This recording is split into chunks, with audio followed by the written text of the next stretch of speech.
I came from being on the street, so having a jacket makes a difference. And what they're doing is amazing.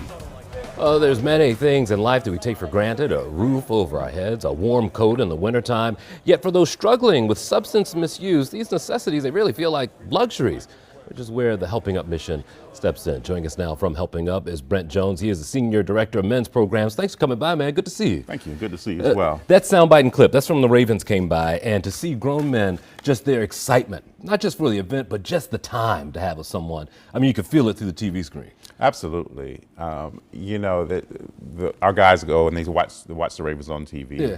And, you know, it's a big deal on Sundays. You know, they're here, they give us their lives for a year. Yeah. And they watch the game on TV. So for the Ravens to come in to give us coats, that was a great motivator for them to keep on in this process. For the average person, what don't they understand about homelessness in Baltimore, or homelessness in general, do you think? That people don't intend to be homeless, right? Yeah. Like that things happen in life. No one grows up and says, "Hey, I want to live on the street." Sure. You know, oftentimes substance abuse is a major driver to how someone ends up homeless, and ultimately, the homeless are just like everyone else. You know, we have family, we have friends that end up on the street, end up under the guise of substance abuse, unfortunately, and need help. And when they're ready for help, that's where the Helping Up mission comes in at. I think the numbers are incredible. We were talking about this off camera. 5,200 people experience homelessness. 1,500 nightly have no place to stay. And I think sometimes go unnoticed. You just have no idea that many people are living that way. Yeah, or ignored, right? Because we can see them sometimes on the street or see them in homeless encampments and just think that people choose to be there. But reality is people oftentimes don't know where to go or what to do. And so we try to open up our doors at Helping Up Mission. We have an overnight guest service, so that even if that's not even part of the official program that we offer for people in substance abuse. Yeah. So if people need a bed for a night, a meal, and a meal in the morning, we offer that. On your website, one of the key phrases that I picked up: we're more than just a shelter. Tell folks a little bit about what you guys do on a daily basis to help the homeless population. Sure.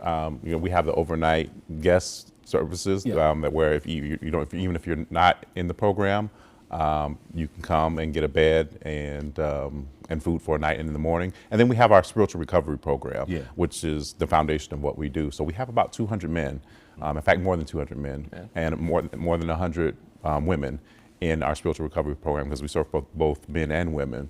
And it's a year-long program. You know, there they learn much about the triggers of substance abuse, how to combat it. There's this spiritual component, which I mentioned earlier. And we just try to rebuild their lives. You know, we want to restore lives, transform from what somebody was when they came in to a different person a year later. Well, the idea of hopelessness, I think some folks may run into that when they're in this predicament. How are you helping to return some of that hope to folks who think that maybe this is just where I am for the rest of my life? Yeah, I think it starts when they walk through the door. Yeah. Right, and you can see other people doing it. And so whether it be the men's campus or the women's campus, you know, there are people who've been there a day, a month, 6 months, 9 months. And so if I come through the door and I see someone who was in the same predicament I was, have 9 months or a year sobriety, a year of transforming their life, a year of getting a job, trying to figure out what that's going to look like professionally, a year of getting more education, and a year of trying to figure out how to combat the pull of the substance.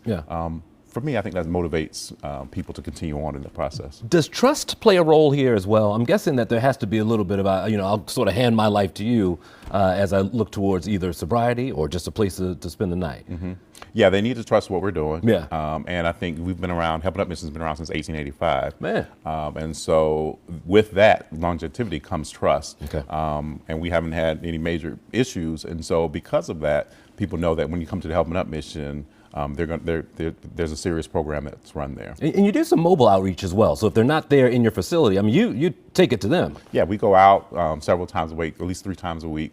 And in different areas, hotspot areas, so to speak, where drugs are prevalent. And we go right in there, and for people who are using and try and get them help and say, hey, there is a way. And when you're ready, the doors of Helping Up Mission are open. There's about a minute left. There's some folks who probably want to give to you this season. People are always looking for, like, this will be my mission for the year. If they want to give, what's the best way to do it?